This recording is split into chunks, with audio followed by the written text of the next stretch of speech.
Vamos a hablar de una propuesta literaria, concretamente de la Franja Jacobea de Goyo Rodríguez. Y nos acompaña Sara Iriarte. Muy buenas tardes y bienvenida aquí al Magazine. Buenas tardes, Pablo. Muchas gracias a vosotros. Te quiero preguntar por tu papel en la elaboración de este libro, porque aunque no eres la autora, tienes un papel muy destacado y sobre todo también en la difusión del mismo. Bueno, la verdad es que aparte de ser la mujer de Goyo Rodríguez desde hace muchos años, ha sido inevitable mientras él ha ido escribiendo, hacerle seguimiento, leyéndolo, opinando, porque no se puede evitar en la misma conviviendo.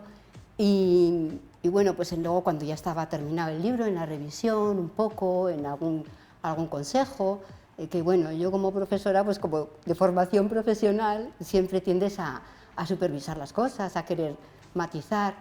Y bueno, y si algo en concreto tiene ese libro mío es el título. La Franja Jacobea. La Franja Jacobea, sí, porque además, vaya, una vez escrito el libro, el título era un poco, ¿y cómo? Y se me ocurrió a mí de repente un día, pues la franja, ya que estamos en un territorio alargado, bueno, pues vamos a la Franja Jacobea, ¿qué te parece? Y estuvo de acuerdo y ahí se quedó. Pues te voy a preguntar por el significado de esa Franja Jacobea y de la historia que cuenta, pero antes vamos a seguir profundizando en el perfil del autor de Goyo Rodríguez, y es que lleva cerca de una década escribiendo, aunque esta, eso sí, es la primera obra publicada. Sí, es así. Goyo lleva escribiendo cerca de 10 años, tiene libros, tiene cosas escritas, libros terminados, pero este ha sido con el que se ha decidido a publicarlo. Fue una cosa un poco... falleció su madre en el 2014 y bueno, él tenía un vínculo muy fuerte con ella y sintió que algo tenía que hacer, quería expresarse, empezó escribiéndole cartas, empezó a expresarse por escrito y la verdad es que a mí me iba gustando, nos iba gustando a los que le rodeamos, y este libro al final ha quedado como muy redondo, estamos muy orgullosos y nos hemos animado decidido a publicarlo. Además es una obra muy diferente a las anteriores, no sé dentro de qué género literario se ubica, vamos a presentarla ya. ¿Qué es la Franja Jacobea? ¿Qué nos cuenta? Pues la Franja Jacobea es un libro bastante original en muchos sentidos, porque en un principio es un libro inspirado en el futuro. Comienza en el 2032, un año santo jacobeo. ¿Qué es un año jacobeo? Un año jacobeo, los años santos jacobeos son cuando el 25 de agosto, el día del apóstol, toca en domingo. Entonces, ahí 2032 será año jacobeo.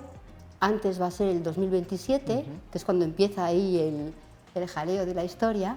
Y bueno, se inspiró en ese año jacobeo porque, bueno, con el Camino de Santiago en general, porque nosotros llevamos pues media vida haciendo caminos de Santiago. Desde el 99 llevamos haciendo caminos de Santiago, además no solo el francés, sino el primitivo, el camino de la costa, el camino vasco del interior, el de Finisterre. Y hablamos del Camino de Santiago porque precisamente ese título, la Franja Jacobea, hace referencia a un Camino de Santiago, concretamente el francés.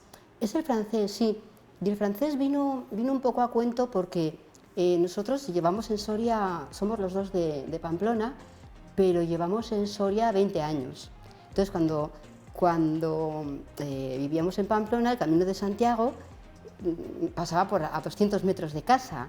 Entonces fue como, bueno, voy a empezar una historia, la voy a hacer desde casa, desde el Camino de Santiago, porque pasa por al lado y además es muy largo y tengo muchas cosas para contar. ¿Y qué historia nos cuenta? Decías, nos traslada al año 2032, ¿qué nos cuenta? Pues es una historia, es una situación un tanto agobiante en un principio, porque el Camino de Santiago, con unos márgenes de unos 10 kilómetros, bueno, unos kilómetros a ambos lados, se queda aislado después de una situación de emergencia sanitaria. Entonces, en lo que es la franja, se garantiza la salud y la seguridad de los habitantes, pero a los lados de esa franja no se sabe lo que hay, porque es que además es una desconexión absoluta. No hay información sobre el exterior, no hay manera de comunicarse con la gente del otro lado. Y bueno, él emprende un camino desde casa, desde Pamplona, empieza desde Roncesvalles, pero bueno, va andando etapa por etapa, va narrando capítulo por etapa el Camino de Santiago. En esa fecha, 2032, en esa situación anodina, porque es que además, aprovechando esa situación en la que las empresas huyen por la inestabilidad, a consecuencia de esa emergencia sanitaria. De esa emergencia, eso es.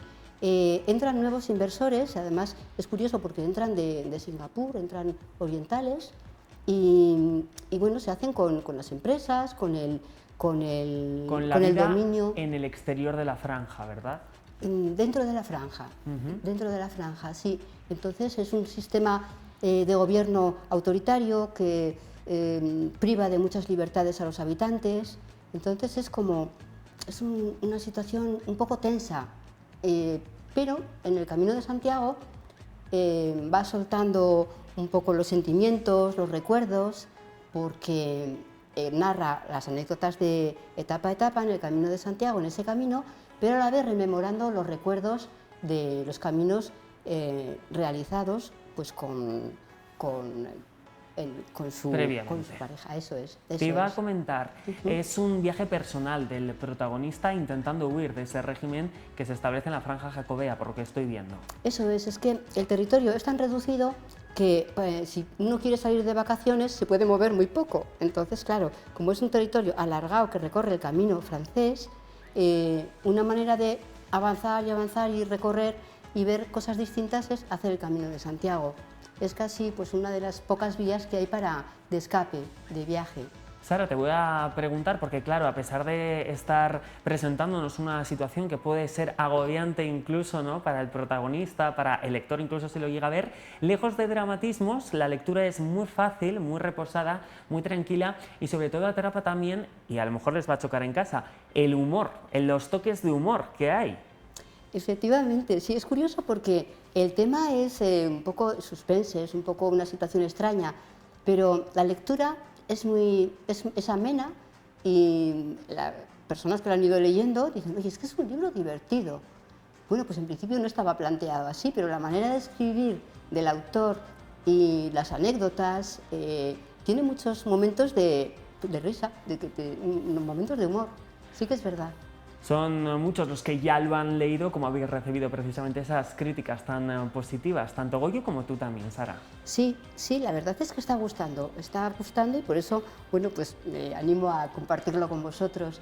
Y resulta un libro original porque es a la vez como un libro de viajes, porque habla del Camino de Santiago, es al mismo tiempo un libro emotivo porque habla de recuerdos, de sentimientos, de nostalgia también, y es como una contradicción también en el protagonista entre el agradecimiento a este sistema, a este territorio que garantiza la seguridad, pero al mismo tiempo como la insumisión ante pues esa falta de movimiento de libertades que había habido hasta el 2027. ¿A quién se lo recomendamos y dónde podemos encontrarlo? Recomendar, vamos, no es una lectura infantil, pero sí desde adolescentes a cualquier tipo de persona. Es una lectura fácil, vocabulario accesible y que además, según nos comentan, como que invita a seguir leyendo. Te absorbe, sí, parece que venga, y a ver, como que hay cierta tensión y está resultando una lectura amena. Sara, ¿dónde podemos encontrarlo? Este libro se puede encontrar en Amazon en formato en papel y por 12 euros y en formato también ebook por 3 euros.